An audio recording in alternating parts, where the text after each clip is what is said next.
Okay friends, तो આપણે ગઈકાલે જ્યાં અટકેલા ત્યાંથી સ્ટાર્ટ કરીશું. આપણે સાબિત કરવાવાળા દાખલા બધા આવેલા હતા. એમાં પહેલો હતો ઉદાહરણ નંબર 30માં, સાબિત કરો કે જો a યોગ b બરાબર a છેદ b હોય, જો a યોગ ધ્યાનથી જોજો, a યોગ b બરાબર શું આપેલું છે, a છેદ b હોય તો તમારે લોકોએ સાબિત કરવાનું છે. શું સાબિત કરવાનું છે? અહીંયા સાબિત કરવાનું છે a બરાબર b. આવું સાબિત કરવાનું છે.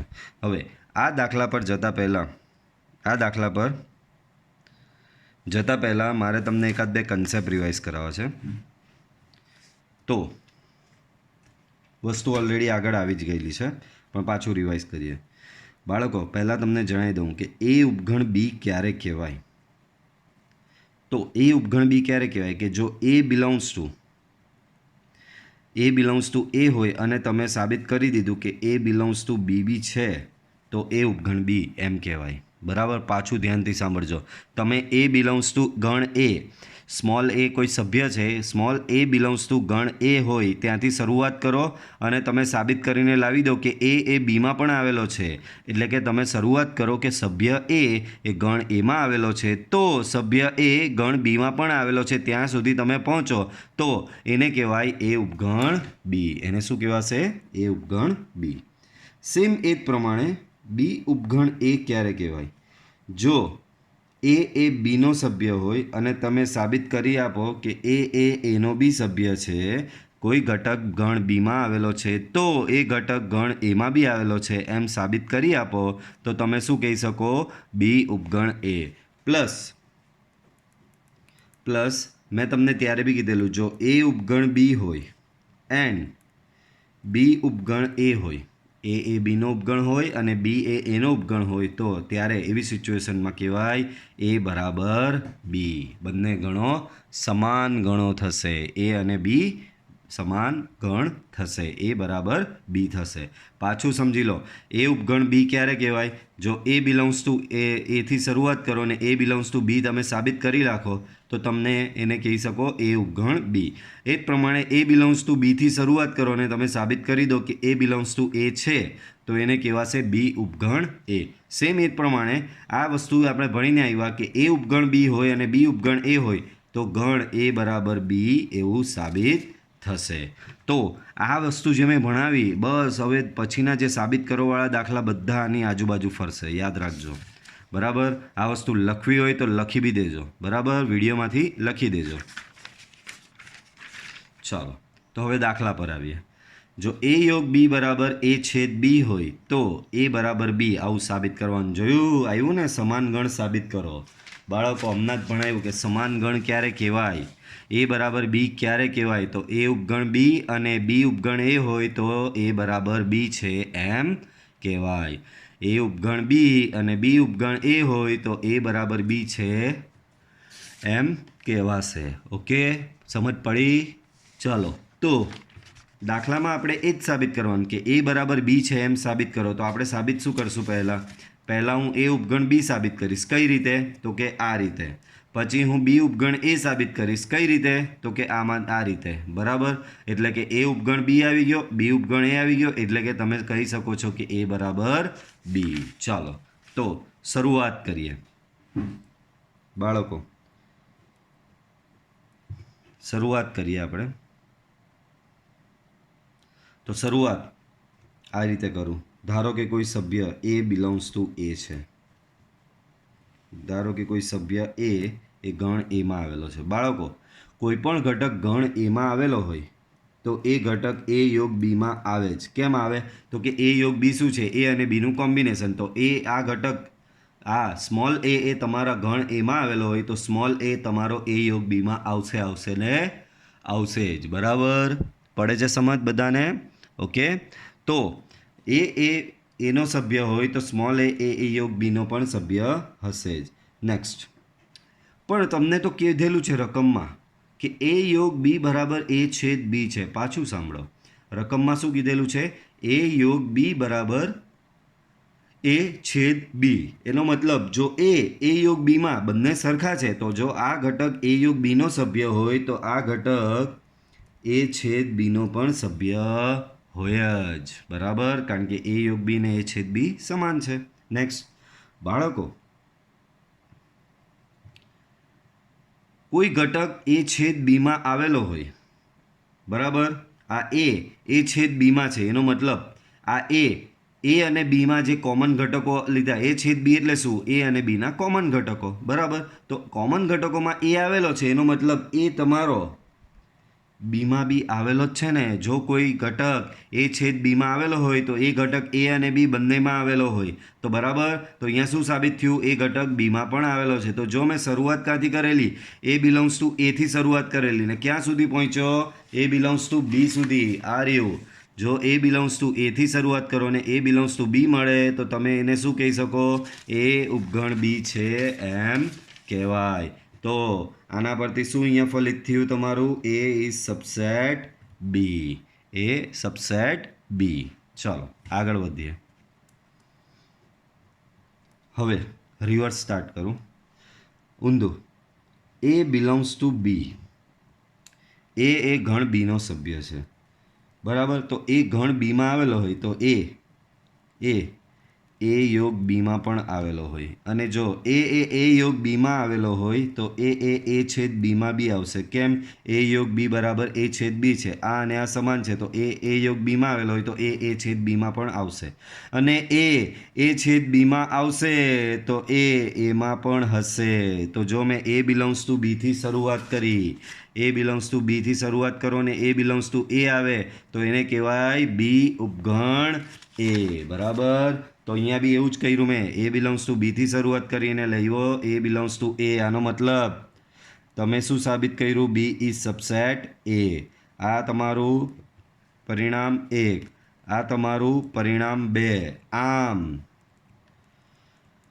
પરિણામ 1 અને 2 પરથી પરિણામ 1 કે એ બીનો ઉપગણ છે, પરિણામ 2 કે બી એનો ઉપગણ છે. અને હમણાં જ ભણ્યા એ ઉપગણ બી અને બી ઉપગણ એ હોય તો એ બરાબર બી થશે, બરાબર.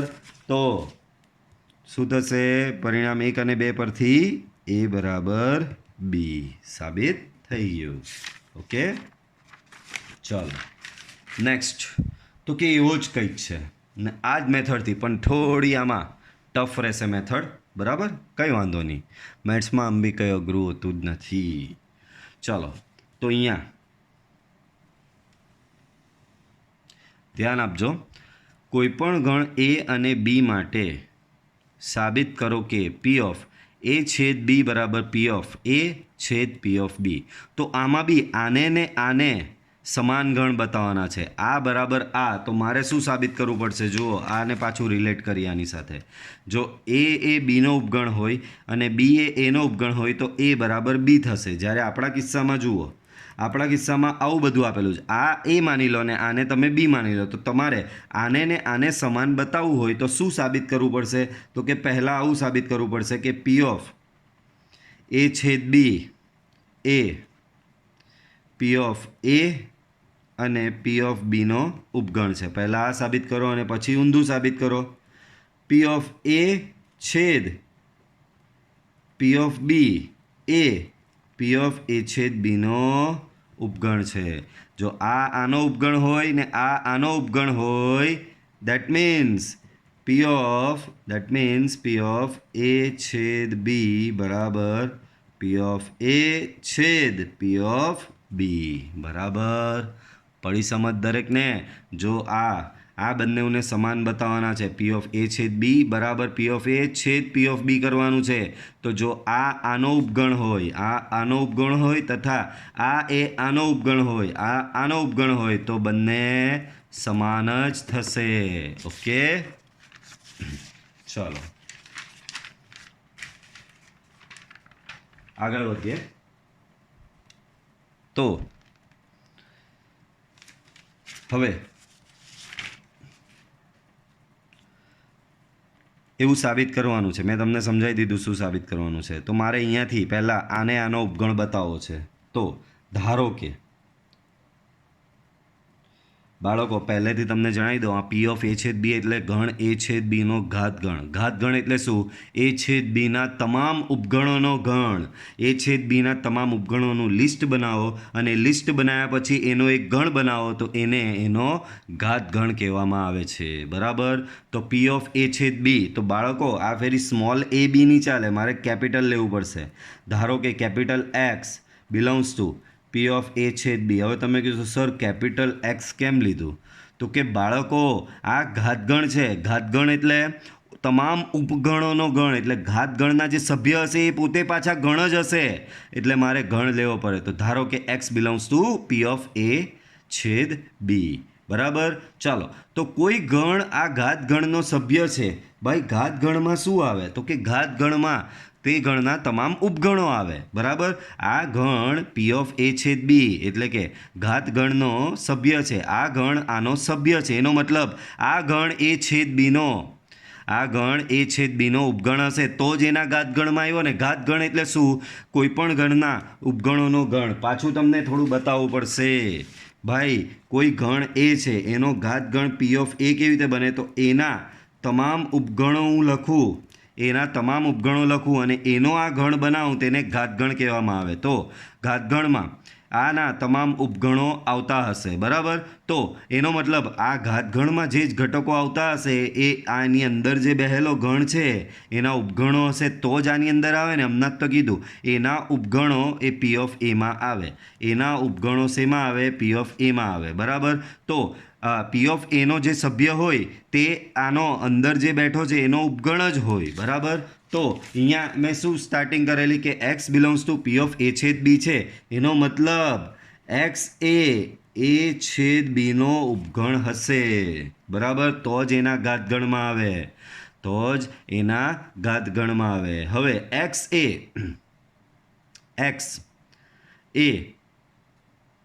એ છેદ બીનો ઉપગણ હોય તો એક્સ એનો બી ઉપગણ હોય એન્ડ એક્સ એ બીનો બી ઉપગણ થશે. કારણ કે છેદ એટલે બંનેના કોમન, બંનેના કોમનનો આ ઉપગણ થતો હોય તો ક્યારે થતો હશે? એક્સ એનો બી ઉપગણ હશે ને એક્સ એ બીનો બી ઉપગણ હશે. પાછું એક નવો કન્સેપ્ટ, જો એક્સ એનો ઉપગણ છે એનો મતલબ એક્સ એના ઘાતગણમાં આવેલો જ હશે. કારણ કે ઘાતગણ એટલે શું? તમામ ઉપગણોનો ગણ. તો એક્સ એનો ઉપગણ છે એનો મતલબ એક્સ એ પી ઓફ એમાં આવતો જ હોય. એ જ પ્રમાણે એક્સ એ બીનો ઉપગણ છે તો એક્સ એ પી ઓફ બીમાં બી આવતો જ હોય. તો એક્સ પી ઓફ એમાં બી આવેલો છે, એક્સ પી ઓફ બીમાં બી આવેલો છે. એનો મતલબ એક્સ આ ગણમાં બી છે, આ ગણમાં બી છે. એનો મતલબ એક્સ બંનેના છેદમાં બી આવેલો હશે. કોઈ ઘટક પી ઓફ એમાં બી હોય ને કોઈ ઘટક પી ઓફ બીમાં બી હોય તો એ ઘટક બંનેના છેદમાં પણ હોય. તો તમે શરૂઆત ક્યાંથી કરી? X belongs to P of A છેદ બીથી શરૂઆત કરી અને પહોંચ્યા ક્યાં સુધી? X belongs to P of A છેદ પી ઓફ બી સુધી. બરાબર? તો આનો મતલબ પાછો પહેલો જ કન્સેપ્ટ આવ્યો. હમણાં જ થોડી વાર પહેલાં મેં એટલે જ ભણાવ્યો કે એ બિલોંગ્સ ટુ એથી શરૂઆત કરો અને તમે સાબિત કરી લાવો કે એ બિલોંગ્સ ટુ બી છે તો એ ઉપગણ બી કહેવાશે. બરાબર? તો તમે અહીંયા શું સાબિત કર્યું કે X belongs to P of A છેદ બી હતો અને તમે લઈ આવ્યા X belongs to P of A છેદ પી ઓફ બી. એનો મતલબ આ આનો ઉપગણ છે. આયરું પહેલો પાર્ટ થઈ ગયો. બરાબર? એનો મતલબ શું થયો? આ આનો ઉપગણ છે.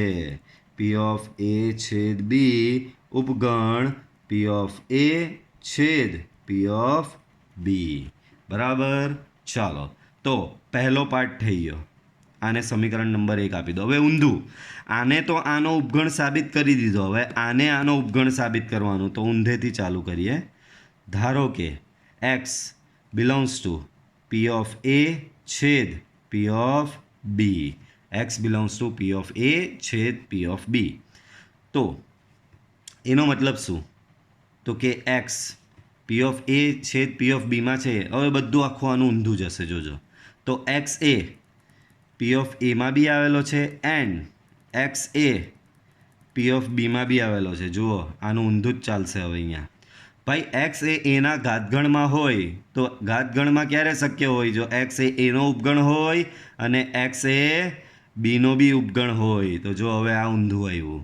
બરાબર. પછી શું આવે છે? આ આવે છે તો એ જ થશે. એક્સ એ એનો બી ઉપગણ હોય, એક્સ એ બીનો બી ઉપગણ હોય તો એક્સ એ છેદ બીનો બી ઉપગણ થશે જ. બરાબર.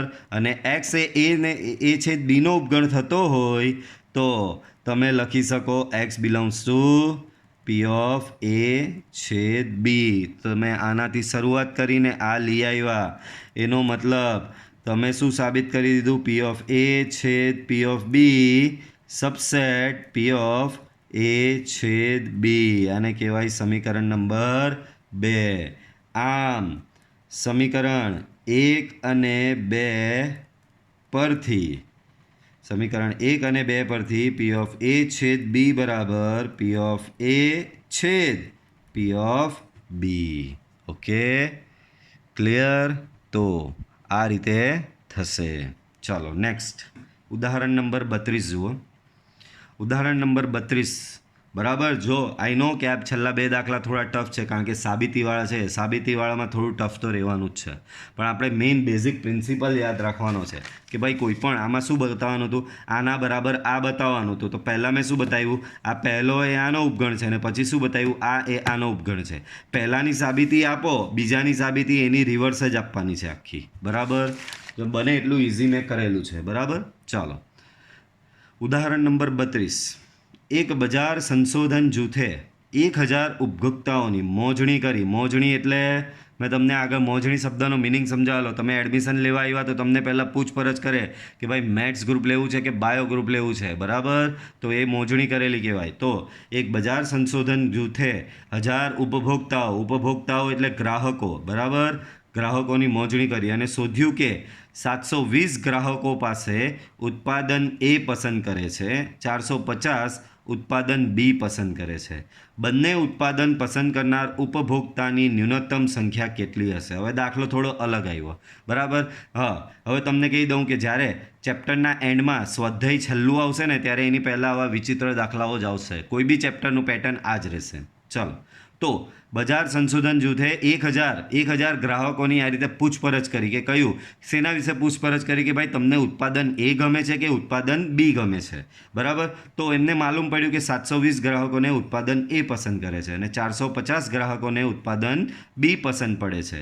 અને તો શોધવાનું શું કીધું છે? બંને ઉત્પાદન પસંદ કરનાર ઉપભોક્તાઓની ન્યૂનતમ સંખ્યા કેટલી હશે? બંને ઉત્પાદન પસંદ હોય એટલા એવા ઉપભોક્તાઓની સંખ્યા કેટલી? બરાબર. તો બાળકો આના પહેલાં પાછો એક કન્સેપ્ટ તમને સમજાવી દઉં. આ બધું નોટમાં લખજો, ભલે હું અહીંયા રફમાં ગણું છું. તો બાળકો હંમેશા યાદ રાખજો, નંબર ઓફ યુ જે છે ને તે always greater than equal to number of A યોગ બી જ હોય. આ વસ્તુ હંમેશા યાદ રાખજો કે યુની જે સભ્ય સંખ્યા હશે એ યોગ બી જેટલી હશે કાં તો એનાથી વધારે હશે. ઓકે, તો આ કન્સેપ્ટ બહુ અગત્યનો છે હવે પછીના 2 દાખલા માટે. ચલો યાદ રાખજો. યાદ રહ્યું બધાને કે number of U always greater than equal to number of A યોગ બી. ચલો આગળ વધીએ. તો અહીંયા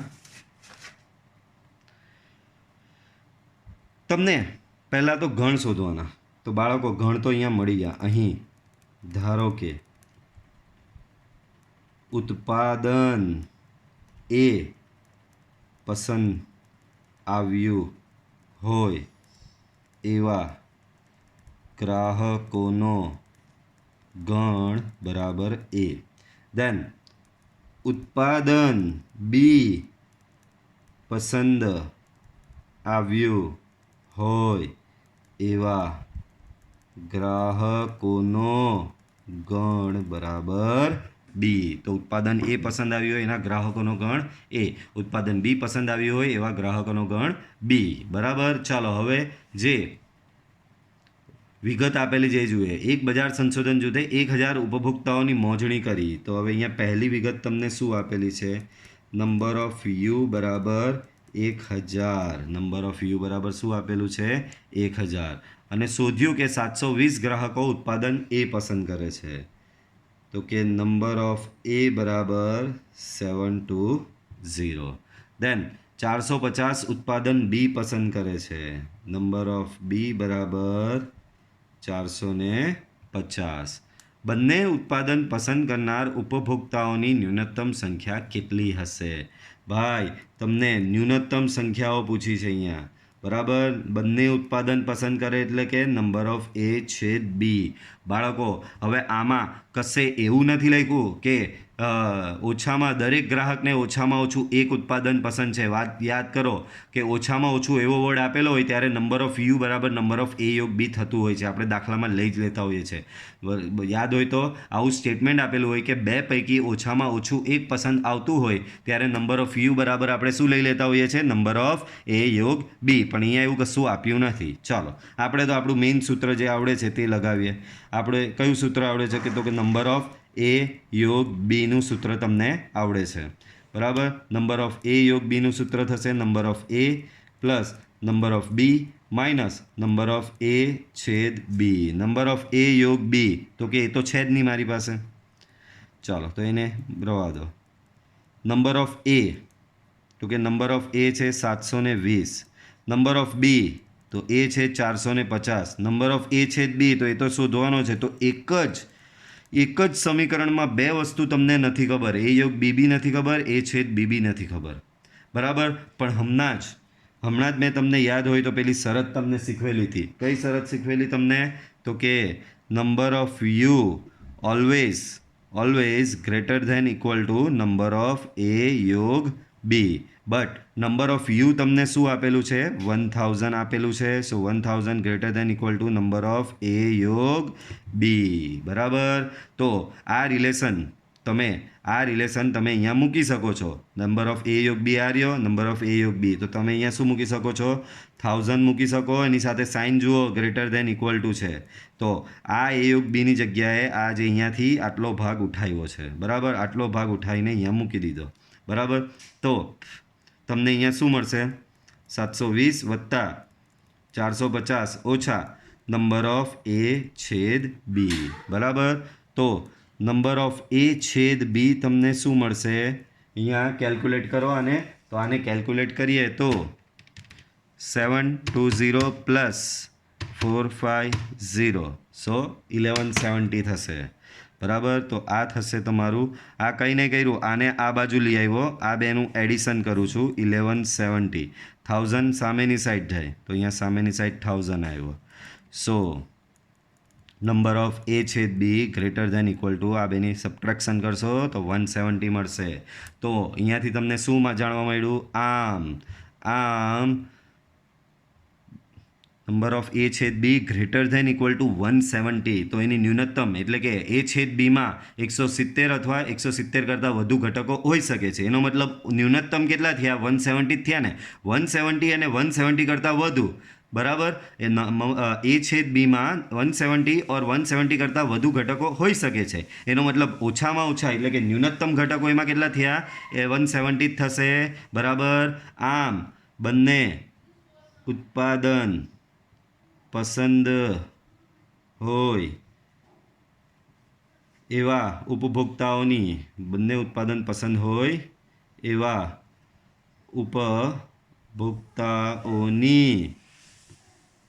ન્યૂનતમ સંખ્યા બરાબર થશે 170, બરાબર. ચાલો નેક્સ્ટ. તો કે નેક્સ્ટ જુઓ તમે ધ્યાનથી શું આપેલું છે. 500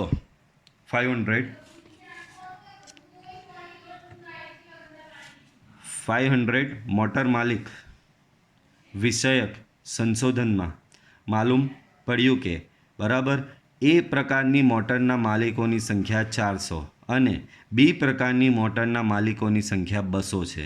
જ્યારે 50 મોટર માલિકો એ અને બી બંને પ્રકારની મોટર ધરાવે છે. શું આ માહિતી સાચી છે? બરાબર. પાછું તમને કહું ભાઈ, એક સિટી લીધી અને એ સિટીમાં બધા ઘર જોયા અને ઘરમાં જેની પાસે કાર હતી, બરાબર, એ કાર હતી એ ઘરને ધ્યાને લીધા.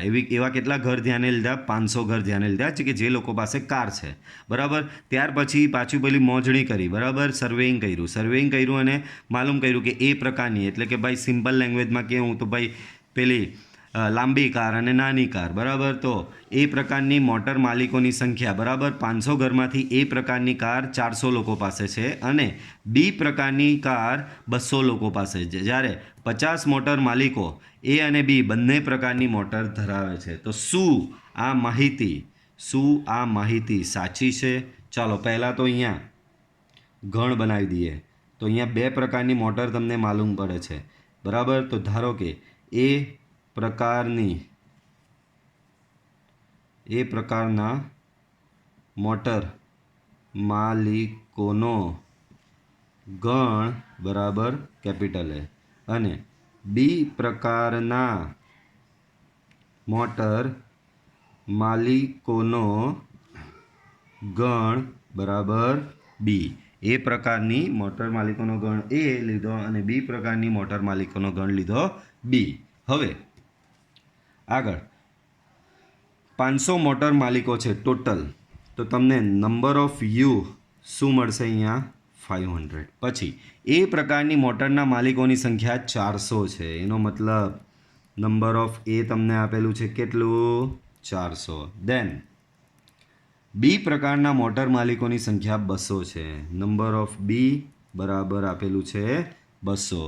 જ્યારે 50 મોટર માલિકો એ અને બી બંને પ્રકારની મોટર ધરાવે છે, બરાબર. નંબર ઓફ એ છેદ બી એ કેટલા છે?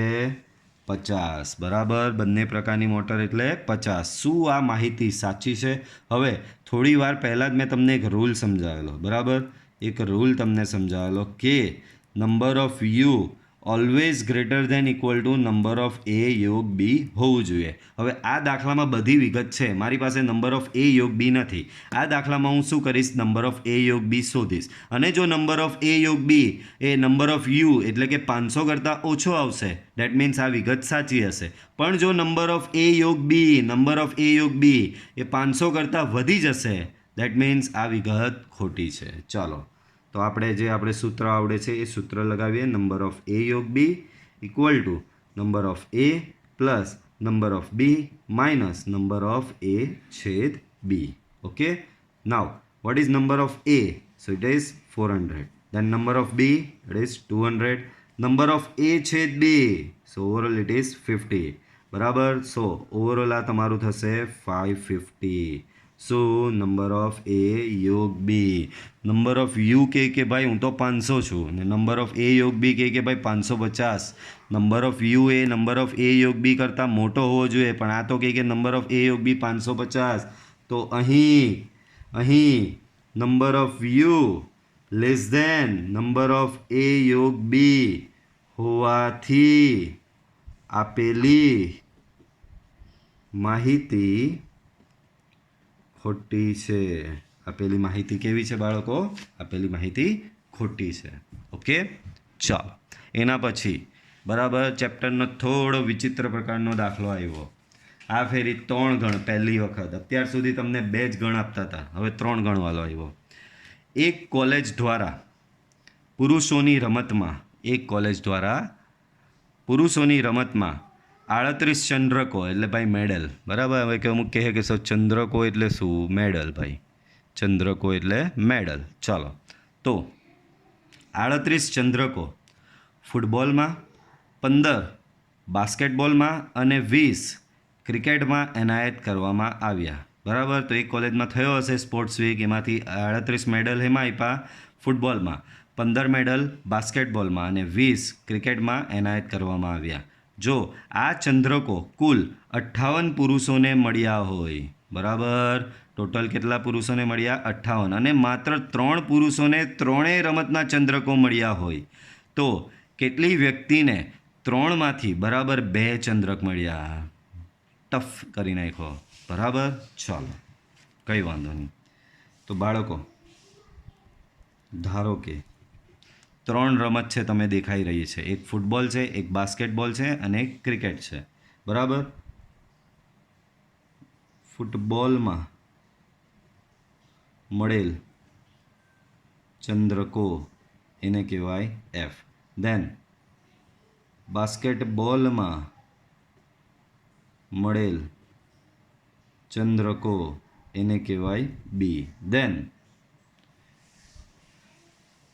ક્રિકેટમાં મળેલ ચંદ્રકો એને કહેવાશે સી. બરાબર. ચાલો, અને એની સંખ્યાઓ આપેલી જ છે, તો વિગતો લખતા જઈએ. એક કોલેજમાં પુરુષો 38 ચંદ્રકો ફૂટબોલમાં, એટલે કે ફૂટબોલ એફ છે, તો નંબર ઓફ એફ બરાબર કેટલા થયા? 38. ધેન 15 બાસ્કેટબોલમાં, બાસ્કેટબોલ બી છે, that means number of B કેટલા થશે? 15. ધેન 20 ક્રિકેટમાં એનાયત કર્યા, that means number of C બરાબર 20 છે. બરાબર. જો આ ચંદ્રકો કુલ 58 પુરુષોને મળ્યા, ટોટલ બધા જ પુરુષોની સંખ્યા, એટલે ફૂટબોલના બી યોગ, બાસ્કેટબોલના બી યોગ અને ક્રિકેટના બી, એવા ટોટલ લખેલું જ છે અહીંયા. શું લખેલું છે? જો આ ચંદ્રકો કુલ 58 પુરુષોને મળ્યા હોય, 58 એટલે કે આ થશે તમારું 58, તો અને માત્ર 3 પુરુષોને ત્રણેય રમતના ચંદ્રકો મળ્યા. ભાઈ 3 પુરુષો એવા છે, 3 પુરુષો એવા છે કે જેને ત્રણેયમાં મળ્યા, એટલે ફૂટબોલમાં બી મળ્યો અને બાસ્કેટબોલમાં બી મળ્યો અને ક્રિકેટમાં બી મળ્યો. એવા કેટલા છે? ટોટલ 3 પુરુષો છે. બરાબર, એવા 3 પુરુષો છે. તો કેટલી વ્યક્તિને 3માંથી બરાબર 2 ચંદ્રક મળ્યા હશે? બરાબર, એટલે આમાં આપણે શું શોધવાનું છે? ભાઈ આ 3 રમતમાંથી, એટલે કે 2 રમતમાં મળ્યા હોય એવી વ્યક્તિઓ શોધવાની, એટલે કે કોઈકને ફૂટબોલ અને બાસ્કેટબોલ બંનેમાં મળ્યો હોય, કોઈને ફૂટબોલ અને ક્રિકેટ બંનેમાં મળ્યો હોય ને કોઈને બાસ્કેટબોલ અને ક્રિકેટ બંનેમાં મળ્યો હોય, એવા પુરુષોની સંખ્યા શોધવાની છે. બરાબર. ચાલો, પહેલાં આનો આપણે વેન આકૃતિ બનાવી દઈએ. આ દાખલો વેન આકૃતિ વગર સોલ્વ થશે નહીં.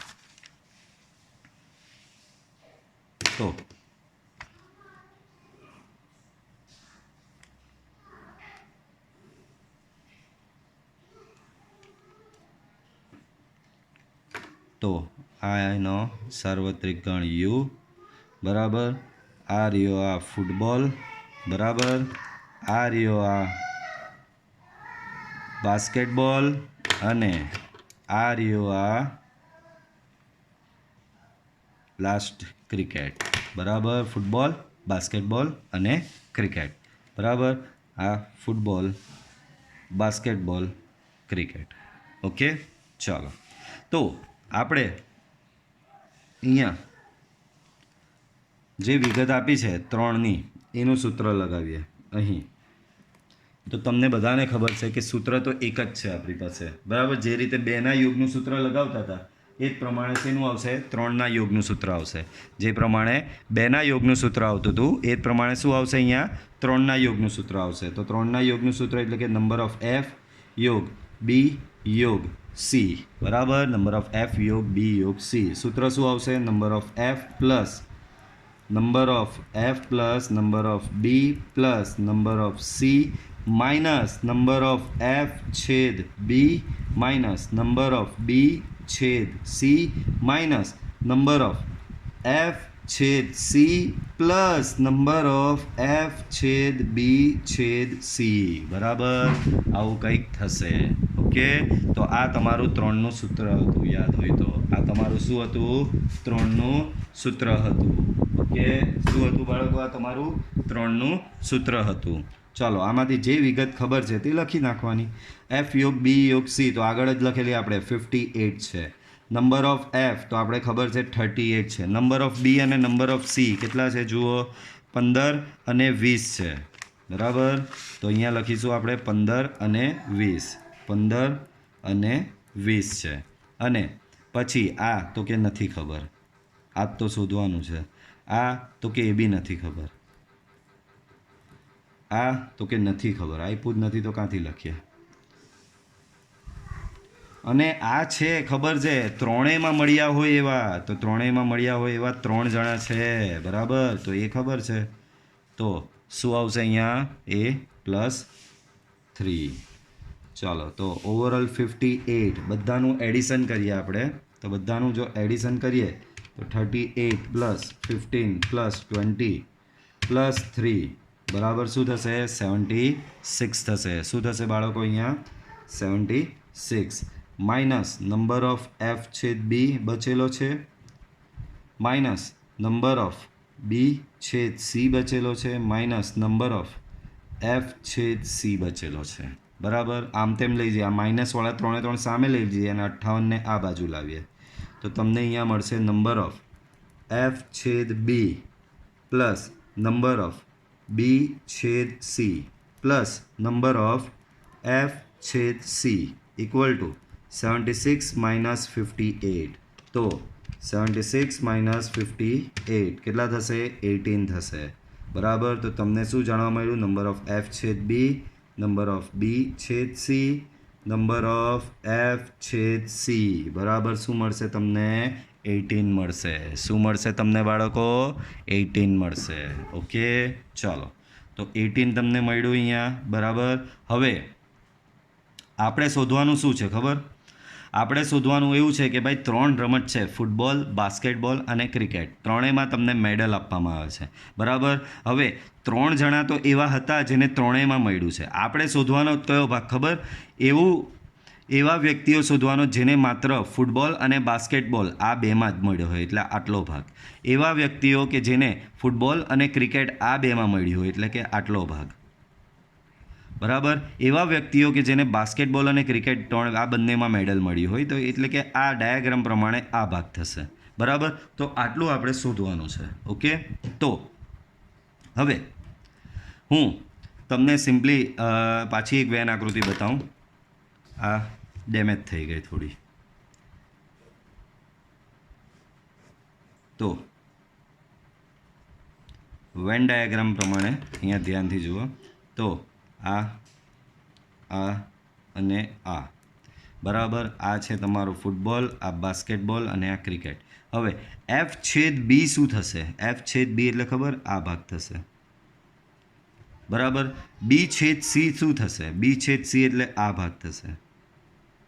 બરાબર, એફ છેદ સી એટલે આ ભાગ થશે. બરાબર, તો આ ભાગ થયો, પણ આપણે આ ભાગ નહીં શોધવાનો, આપણે તો આ ભાગ શોધવાનો. જો એમાં વચ્ચેનો ભાગ નહીં આવતો, આ ભાગ આવવો જોઈએ, આ ભાગ આવવો જોઈએ, આ ભાગ આવે, કારણ કે ચોખ્ખું લખેલું માત્ર ફૂટબોલ અને બાસ્કેટબોલ, માત્ર ફૂટબોલ અને ક્રિકેટ અને માત્ર બાસ્કેટબોલ અને ક્રિકેટ. ઓકે, બરાબર, તો એટલે બરાબર બેમાં જ મેડલ મળ્યા હોય એવા શોધવાના છે. બરાબર, પણ આના પ્રમાણે તો બધું જ આવી ગયું. બરાબર, હવે અહીંયા ધ્યાનથી જુઓ. ધારો કે અહીંયા જે છે એની સંખ્યાને નામ આપી દીધી મેં એ. બરાબર, અહીંયા જે છે એ સંખ્યાને નામ આપી દીધું મેં બી. અહીંયા જે છે એને નામ આપી દીધું સી. બરાબર, અહીંયા જે છે તે સી છે અને અહીંયા વચ્ચે જે છે એને નામ આપી દીધું ડી. હવે સિમ્પલ લેંગ્વેજમાં અહીંયા સમજો. નંબર ઓફ એફ છેદ બી. ચાલો, એફ અને બી આવ્યો. એફ છેદ બી એટલે કયો થશે ખબર? આટલો ભાગ થશે. આ દેખાય આટલો ચાંદો?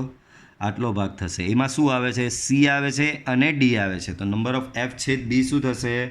સી પ્લસ ડી પ્લસ બી છેદ સી. ચાલો, બી અને સીનો છેદ. બી અને સીનો છેદ શું થશે? તો કે ડી પ્લસ બી થશે, એટલે કે બી પ્લસ ડી થશે. દેન એફ છેદ સી. એફ અને સીનો છેદ, તો એમાં શું થશે? અહીંયા જુઓ, એ પ્લસ ડી થશે. એ પ્લસ ડી થશે, એના બરાબર 18 થશે. ચાલો, therefore A plus B plus C plus 3D equal to શું થશે? 18 થશે. બરાબર, ચાલો, that means A plus B plus C બરાબર 18 માઇનસ 3D થશે. પણ ડી બરાબર શું છે? ડી એટલે કે આ ભાગ થયો. તો કે આ ભાગ તો શું છે? જેને ત્રણેયમાં મેડલ મળ્યા હોય, ને ત્રણેયમાં મેડલ મળ્યા હોય એની સંખ્યા આ રહી 3 છે જ આપણી પાસે. વચ્ચેનો ભાગ શું થશે? એફ, બી અને સી ત્રણેયનો છેદ થશે ને આ વચ્ચેનો ભાગ, તો એ ડી છે. તો ડી બરાબર તમારું શું થશે? અહીંયા 3. તો 18 ઓછા 3 ગુણ્યા 3. બરાબર, તો અહીંયા 18 માઇનસ 9 થશે. So A plus B plus C equal to 18 minus 9, therefore 9. Okay, તો હવે A plus B plus C તમને જે જોઈએ મળી ગયું. એ શું છે? તો કે માત્ર ફૂટબોલ અને ક્રિકેટમાં મેડલ મળ્યું હોય. બી શું છે? તો કે માત્ર બાસ્કેટબોલ અને ક્રિકેટમાં મેડલ મળ્યું હોય. સી શું છે? માત્ર ફૂટબોલ અને બાસ્કેટબોલમાં મેડલ મળ્યું હોય. એનો મતલબ એ બી સી શું છે? માત્ર 2 રમતમાં મેડલ મળ્યું હોય એ છે. તો આમ તમારો જવાબ આવી ગયો. આથી માત્ર 2 જ રમતમાં ચંદ્રક મળ્યું હોય એવા પુરુષો કેટલા થશે? 9. બરાબર, ઓકે, તો આ રીતે આ પ્રકીર્ણ ઉદાહરણ થશે. ઓકે, ચાલો, તો આ લેક્ચરમાં અહીંયા સુધી રાખીએ. વિડીયો પસંદ આવે તો લાઈક કરો, ચેનલ સબસ્ક્રાઈબ કરો. Till then, good bye.